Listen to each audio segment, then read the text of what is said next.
Le fabin est un terme général désignant l'addiction au smartphone et à l'Internet. D'un point de vue psychologique, il s'agit d'une attitude grossière à l'égard des autres lors des réunions personnelles, qui se manifeste par une obsession pour les gadgets. Vous avez probablement déjà rencontré cette situation. Vous arrivez dans un café avec un ami, mais celui-ci ne vous regarde même pas, il est soit en train de faire défiler quelque chose sur son téléphone portable, soit en train d'envoyer des SMS à quelqu'un. Ou bien êtes-vous un tyran, Faber, plutôt qu'une victime, Fabi? Quoi qu'il en soit, cet article pourrait vous être utile. Examinons de plus près ce qu'est le fabin en termes simples. Qu'est-ce que le fabin?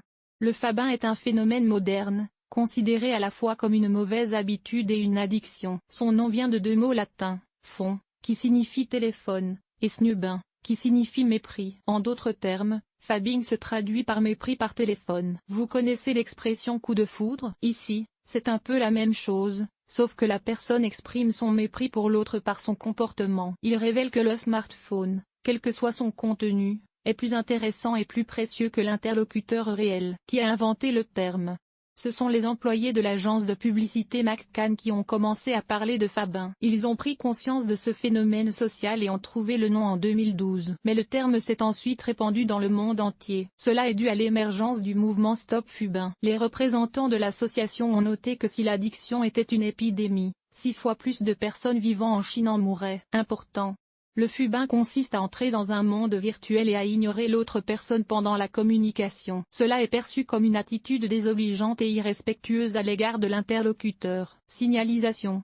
Les gens ont toujours leur téléphone portable à la main, l'emportent partout, se promènent avec et ne le rangent pas lorsqu'ils mangent. Ils regardent leur téléphone portable toutes les minutes ou plus souvent, inquiets de manquer un nouveau message ou une photo de quelqu'un. Les gens sont assis sur leur téléphone 24 heures sur 24. Répondant aux appels et aux messages à toute heure du jour et de la nuit, réagissant aux alertes et abandonnant toute activité professionnelle. Faber recouvre la panique lorsqu'il comprend qu'il ne sait pas où se trouve son téléphone. Malgré les alertes, il vérifie systématiquement les nouveaux messages, les appels manqués, etc. Dans la nature, il cherche un meilleur endroit pour entrer en contact. Arrivé dans une autre agence, un café, il apprend d'abord le code du Wi-Fi. Où qu'il soit et quelle que soit la personne qu'il rencontre, Faber regarde toujours son téléphone. Il met à jour ses cassettes, vérifie ses courriels, puis efface quelque chose pour poster ou écrire un billet. Cause de la dépendance au smartphone. Dépendance à l'Internet. Certaines personnes ont l'habitude de fuir le monde réel pour se réfugier dans le virtuel. La peur de manquer quelque chose d'important. Les opposants ont peur de mettre constamment à jour leurs cassettes de réseaux sociaux et de manquer des événements intéressants, des messages importants, des vidéos virales et de nouvelles tendances, TOC et autres formes d'anxiété. Pour certaines personnes, la mise à jour ou le défilement des cassettes sur les réseaux sociaux devient une obsession. Elles le font machinalement pour évacuer le stress. Faible maîtrise de soi et volonté peu développée. Les téléphones portables modernes offrent tellement de choses nouvelles et intéressantes qu'il est difficile pour certaines personnes de contrôler leurs activités. Par exemple, s'ils ont une question, ils cherchent immédiatement des informations sur l'Internet, ou ils installent rapidement, par exemple, une application recommandée par un ami. Infection sociale. Lorsque la victime voit que le fabricant est distrait par son smartphone, une autre personne s'empare malgré elle du téléphone. Ainsi, une dépendance se crée à son égard et il devient le fabé de quelqu'un d'autre. Intéressant. Les chercheurs ont remarqué que les femmes ont tendance à acquérir plus de choses que les hommes.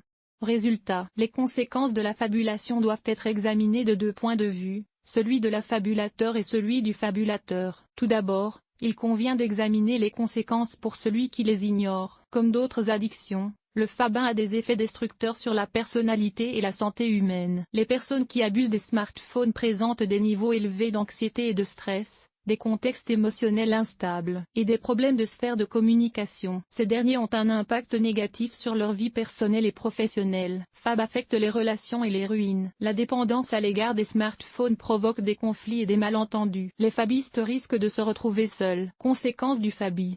Ensemble d'émotions négatives, jeu, colère, rage, sentiment d'inutilité, d'abandon, diminution de l'estime de soi. Les victimes de la fabulation se sentent honteuses et stupides. Elles sont conscientes que tout ce qui se passe est l'expression de leur négligence et de leur manque de respect. Les victimes ne sont pas conscientes et semblent avoir été repoussées. Cette attitude équivaut à un sentiment de respect et d'estime de soi. Dans certaines situations, tous les participants à l'interaction deviennent des personnes fabuleusement neutres. Qu'est-ce que cela signifie? Cela signifie que les gens se réunissent quelque part et que chaque participant s'en tient au téléphone, mais que pour eux, ce type de divertissement est la norme. Cela signifie que personne ne se sent ignoré, superflu, inintéressant, etc. Y a-t-il des dangers dans de telles conditions? Certainement.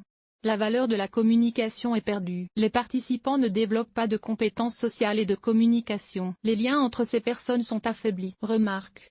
Si l'activité téléphonique n'est pas liée à un problème professionnel, la dépendance est discutée. Cependant, vous ne pouvez pas reporter un appel téléphonique d'au moins 1 heure pour le travail pendant les week-ends ou les conférences. C'est aussi l'occasion de penser à votre bien-être. Comment se débarrasser du fabin? Les recommandations d'un psychologue. Pour se débarrasser du fabin, il convient d'observer les règles de comportement suivantes lorsque vous rencontrez quelqu'un. Convenez que tous les participants à la réunion éteindront leur téléphone ou le mettront en mode silencieux. Si l'intensité n'est pas suffisante, ajoutez un élément de jeu ou de compétition. Par exemple, prévoyez une pénalité pour toute personne qui examine le téléphone. Des exceptions ne peuvent être faites que pour des appels ou des messages très importants à la fois. Avant d'y répondre, vous devez toutefois vous excuser auprès de votre interlocuteur et lui demander de vous attendre. Passez en revue votre cercle de connaissances et vos centres d'intérêt. La réalité ne vous intéresse peut-être pas vraiment. Dans ce cas, vous devez vous trouver de nouveaux passe-temps et faire de nouvelles connaissances. Par exemple, il peut arriver qu'une compagnie de vieux amis se réunisse et que chaque participant reste collé à son téléphone. C'est parce qu'il n'y a rien à dire. Essayez d'abandonner pour les autres. C'est inutile, superflu et vous ne voulez pas être rejeté. Si vous voulez parler d'autre chose ou accéder à une autre agence, dites-le nous. Nous chercherons des contacts, mais dans tous les cas, nous ignorerons les interlocuteurs. Lutter contre les causes profondes de la dépendance. Vous vous souvenez de ce dont nous avons parlé? L'anxiété, le stress, les autres dépendances et les phobies. À l'aide d'un journal d'observation, déterminez les émotions et les sentiments qui vous poursuivent avant d'entrer dans le monde virtuel. Ceux qui émergent au cours de votre activité téléphonique et après votre retour à la réalité. Tirez parti de ces états pour trouver des réponses aux principales questions. Pourquoi suis-je plongé dans le téléphone? Habituez-vous à vous détendre sans le téléphone. Par exemple, allez spontanément chercher un téléphone à bouton simple, pour les communications d'urgence. Ou rendez visite à quelqu'un et laissez le téléphone dans votre sac, etc.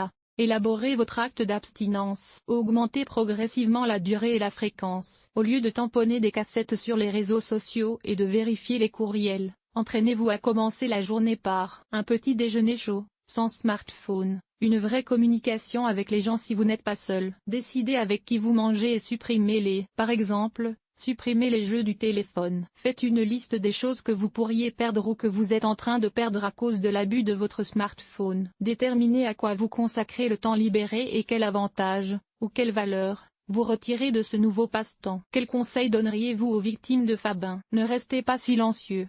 Parlez de vos sentiments et de vos émotions. Prévenez-les que s'ils n'arrêtent pas de passer leur temps au téléphone, vous partirez. L'essentiel n'est pas seulement de menacer, mais aussi de tenir sa langue si nécessaire. Plan d'action approximatif, vous dites que vous voulez parler sans smartphone et acceptez d'attendre 5 minutes, jusqu'à ce que la personne ait résolu ses principaux problèmes. Si la personne vous ignore, partez. Conclusion.